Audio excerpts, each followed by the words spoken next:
नमस्कार सर्वांना। सर्वप्रथम श्री स्वामी समर्थ।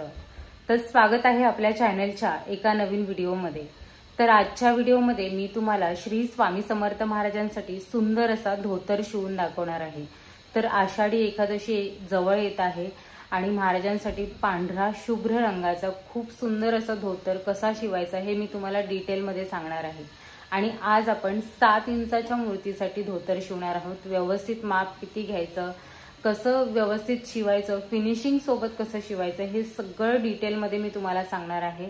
तर व्हिडिओ स्किप न करता पूर्ण बघा आणि असे वस्त्र तुम्ही सुद्धा महाराजांना शिवून परिधान करण्याचा नक्की प्रयत्न करा। व्हिडिओ जर तुम्हाला आवडली तर व्हिडिओला लाईक करा, शेअर करा आणि चॅनलवरती जर नवीन असाल तर चॅनलला नक्की सबस्क्राइब करा। आता आपण महाराजांसाठी सुंदर असे वस्त्र शिवायला सुरुवात करूया। तर श्री स्वामी समर्थ महाराजांसाठी सुंदर असे वस्त्र बनवायला आपण सुरुवात करूया। तर 7 इंचाची मूर्ती आहे आणि महाराजांसाठी आपण आज धोतर शिवणार आहोत। पांढऱ्या शुभ्र रंगाचा धोतर आपण शिवणार आहोत। आषाढी एकादशी येते आणि आषाढी एकादशीसाठी खास असा धोतर आपण महाराजांसाठी शिवणार आहोत।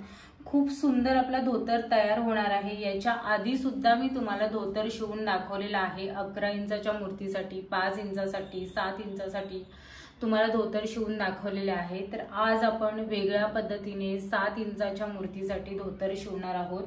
तर धोतरला मॅचिंग असा शेला आणि कंता टोपी मी ऑलरेडी शिवलेली आहे। तर बघू शकता सुंदर अशी ही कंता टोपी आहे। मागच्या साइडने सुद्धा बघू शकता खूप सुंदर दिसते आणि हा शेला सुद्धा मी महाराजांसाठी शिवलेला आहे। तर आता ह्या शेल्यावरती आणि कंता टोपीवरती मॅचिंग असा आपल्याला धोतर शिवून घ्यायचा आहे।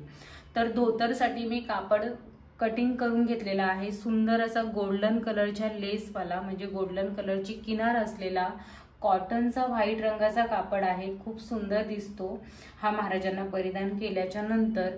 तर आता बघा सगळ्यात पहिल्यांदा कापडाचं माप मी तुम्हाला सांगते कसं कटिंग करून घेतलेलं आहे। तर बघा हे जे किनारीचे 2 तुकडे मी घेतलेले आहेत। तर आता याचं माप मी तुम्हाला सांगते। याची जी उंची आहे ती 6 इंच आहे आणि रुंदी सुद्धा 6 इंच आहे। तर बघा सेम मापामध्ये मी हे 2 तुकडे घेतलेले आहेत आणि त्याचबरोबर अस्तरचा तुकडा सुद्धा सेम मापामध्ये घेतलेला आहे। बघू शकता या साइडला सुद्धा अस्तर घेतलेला आहे आणि या साइडला सुद्धा अस्तर घेतलेला आहे। म्हणजे 6 बाय 6 इंचाचे 2 मेन कापड आपल्याला घ्यायचे आहेत आणि 2 अस्तरचे तुकडे घ्यायचे आहेत। तर हे पहिल्यांदा आपण समजून घेऊ, याचं कसं करायचं ते आपण समजून घेऊ। त्याच्यानंतर जो दुसरा जो कापड आहे तो किनारीचा घेतलेला आहे। त्याची लांबी जी आहे ती आहे 11 इंच लांब आहे। बघा 11 इंच लांब घेतलेला आहे आणि त्याचा एक टोक जो आहे तो 5 इंच उंच आहे आणि त्याचा जो दुसरा टोक आहे तो 2.5 इंच उंच आहे। म्हणजे 2.5 इंचावरून क्रॉस मध्ये अशी लाईन ओढून कटिंग करून घेतलेला आहे। टोटल जो लांबी आहे ती 11 इंचाची आहे।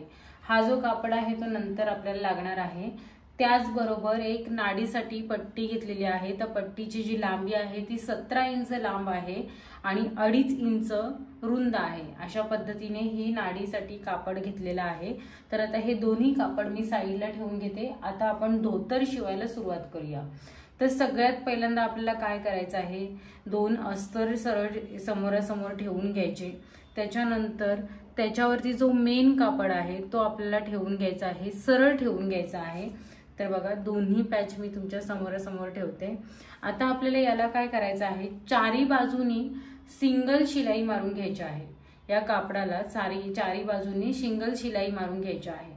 सिंगल शिलाई मारून झाल्याच्या नंतर आपल्याला समोरासमोरच्या ह्या 2 बाजू आणि त्यांची खालची बाजू, बघा समोरासमोरच्या 2 बाजू आणि त्याची ही खालची बाजू, यांना आपल्याला डबल फोल्ड मारून शिलाई मारून घ्यायची आहे। इकडे बघा या ज्या 2 बाजू आहेत त्यांना सिंगल शिलाई राहणार आहे आणि या ज्या 2 बाजू आहेत त्यांना डबल फोल्ड शिलाई राहणार आहे। तर मी व्यवस्थित शिलाई मारून घेते आणि मग पुढे तुम्हाला दाखवते। तर बघा व्यवस्थित अशी शिलाई मारून झालेली आहे। इकडून डबल फोल्ड मारून शिलाई मारून घेतलेली आहे, बघू शकता अशा पद्धतीने। आणि इकडून सुद्धा या पॅचला सुद्धा अशी डबल फोल्ड वाली शिलाई मारून घेतलेली आहेत आणि ह्या ज्या दोन बाजू आहेत त्यांना फक्त सिंगल शिलाई मारलेली आहे। तर आता आपण काय करायचं आहे, तर बघा ह्या दोन्ही पॅचला जिथून आपण डबल फोल्ड मारून शिलाई मारली आहे ना तिथे आपल्याला लेस लावून घ्यायची आहे। तर ही सिल्वर कलरची लेस मी लावणार आहे। अशा पद्धतीने बघू शकता, अशा पद्धतीने मी ह्या दोन्ही बाजूला म्हणजे या पॅचच्या ह्या दोन बाजू आणि या पॅचच्या या दोन बाजू दोघांना पण मी लेस लावून घेते आणि पुढे तुम्हाला दाखवते। तर बघा व्यवस्थित अशी लेस लावून झालेली आहे। आता आपल्याला काय करायचं आहे, ही जी पट्टी आहे या पट्टीचा आपल्याला मध्यभाग काढून घ्यायचा आहे। तर बघा अशा पद्धतीने मी हा मध्यभाग काढून घेते। आता मध्यापासून महाराजांची जी मूर्ती आहे ती 7 इंचाची आहे आणि 7 इंचाची जेव्हा मूर्ती असते तेव्हा महाराजांच्या मांडीच्या इथे म्हणजे कमरेच्या इथे या हातापासून दुसऱ्या हातापर्यंतचा जो माप येतो तो आपल्याला घ्यायचा आहे। आता आपण अंदाजे इथे माप घेणार आहोत 5 इंच। तर बघा 5 इंचावरती आपल्याला टिक मार्क करायचा आहे। मध्यापासून इकडे 2.5 इंच आणि मध्यापासून इकडे 2.5 इंच असा हा टोटल माप आपल्याला घ्यायचा आहे। आता आपल्याला काय करायचं आहे, तर ही जी पट्टी आहे म्हणजे हा जो पॅच आहे तो आपल्याला मध्यावरती अशा पद्धतीने ठेवायचा आहे आणि या साईडने आपल्याला बघा इथे मी तुम्हाला करून दाखवते, या साईडने आपल्याला अशा प्लेट्स घ्यायच्या आहेत। हे बघा अशा पद्धतीने आपल्याला ह्या प्लेट्स घ्यायच्या आहेत। आता प्लेट्स घेतल्याच्या नंतर शेवटचा जो टोक आहे तो आपल्याला इकडे असा फोल्ड करायचा आहे। फोल्ड केल्याच्या नंतर हा अशा पद्धतीने तयार होतो। हे बघा अशा पद्धतीने हे तयार होतं।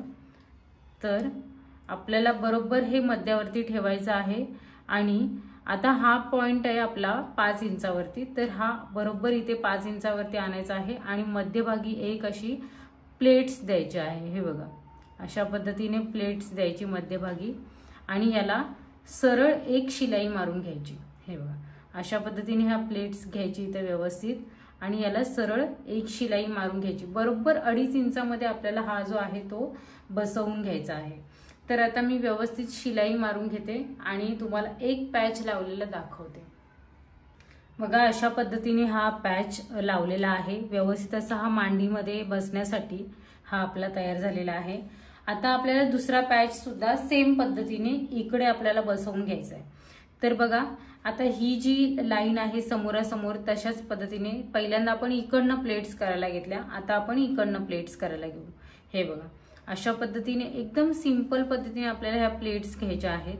हे बघा एकदम सोप्या पद्धतीने अशा प्लेट्स घ्यायच्या आणि त्याच्यानंतर शेवटचा जो पॉइंट आहे ना तो आपल्याला असा इथे स्क्वेअर मध्ये घ्यायचा आहे। हे बघा अशा पद्धतीने घ्यायचा आणि बरोबर इथे हा ठेवून घ्यायचा मध्यभागी, जर मध्य आहे ना त्याच्यावरती ठेवायचा बरोबर आणि हे दोन टोकं जे आहेत आपली ती सरळ आली पाहिजेत आणि त्याच्यानंतर हा इथे परत एक अशी प्लेट्स द्यायची आणि हे व्यवस्थित असं हे शिलाई सरळ मारून घ्यायची।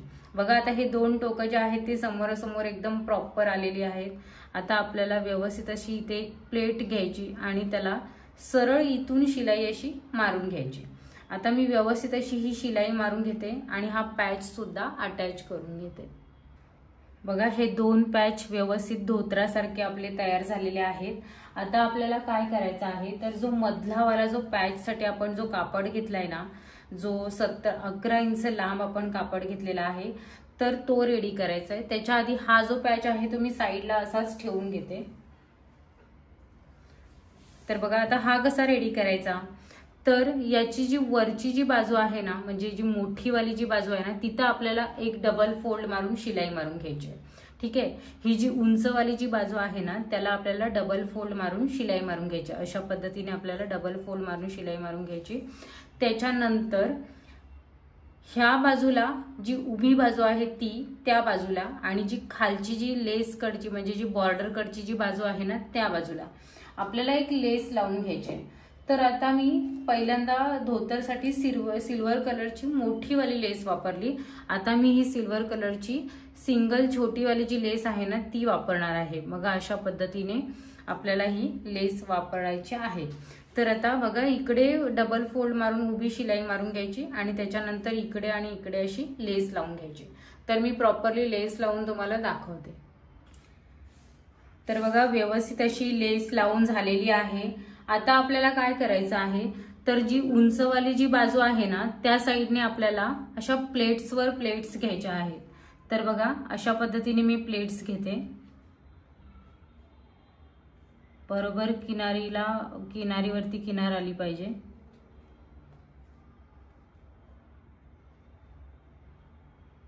त्यानंतर ही दुसरी प्लेट जी आहे ती वरच्या साईडला आपल्याला घ्यायची आहे।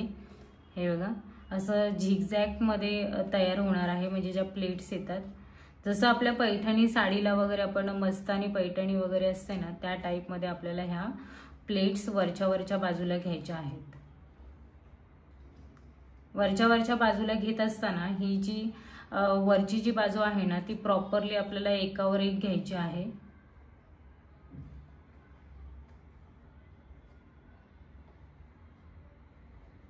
हाताने सारखं करून घ्यायचं।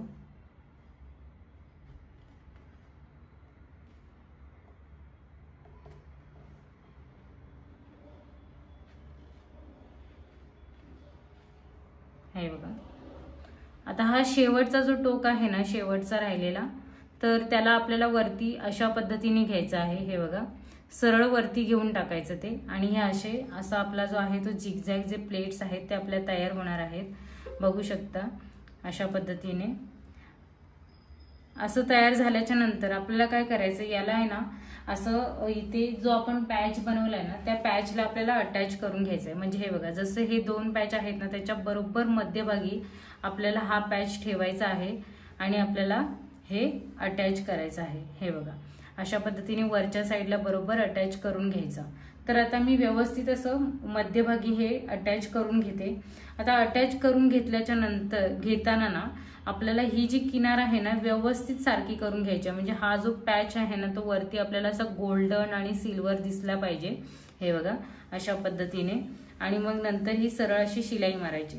शिलाई मारताना ह्या सगळ्या प्लेट्स व्यवस्थित एकावर एक आल्या पाहिजे, जेणे नाहीतर आहे ना ती एखादी प्लेट जर सुटली ना तर ती बाहेर येते आणि शिलाईच्या बाहेर राहते आणि मग ते बरोबर दिसत नाही। त्यासाठी आपल्याला ह्या व्यवस्थित सगळ्या प्लेट्स एकावर एक घ्यायच्या आहेत। तर मी आता व्यवस्थित एक शिलाई मारून घेते आणि मग तुम्हाला दाखवते। तर बघा खूप सुंदर असा हा जो पॅच आहे तो बसलेला आहे। अशा पद्धतीने हा लावलेला। आता एक्स्ट्रा जो उरलेला जो कापड आहे ना तो वरचा आपल्याला कटिंग करून द्यायचा आहे।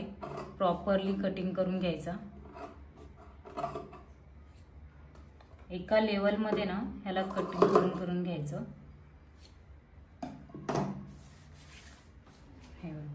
आता मागच्या साईडने बघू शकता कुठेही धागा दोरा वगैरे काहीच निघालेला नाहीये। व्यवस्थित असं एकदम फिनिशिंग प्रॉपर आहे। कुठेही एक प्लेट सुद्धा आपली सुटलेली नाहीये। मागच्या साईडने पण तुम्ही बघू शकता। आता आपल्याला काय करायचं, याची आहे ना नाडी तयार करून घ्यायची आहे।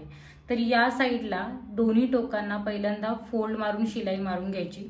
याच टोकाला सुद्धा फोल्ड मारून शिलाई मारून घ्यायची आणि त्याच्यानंतर हा जो भाग आहे ना तो या साईडला घेऊन आपल्याला ही जी शिलाई आहे ना ती आतल्या बाजूला घेत आपल्याला अशा पद्धतीने इथे शिलाई मारून घ्यायची आणि सरळ आपल्याला शिलाई मारून घ्यायची। ठीक आहे, अशा पद्धतीने आपल्याला ही जी शिलाईची जी बाजू आहे ना ती पूर्ण आतमध्ये घ्यायची आणि अशी शिलाई मारून घ्यायची।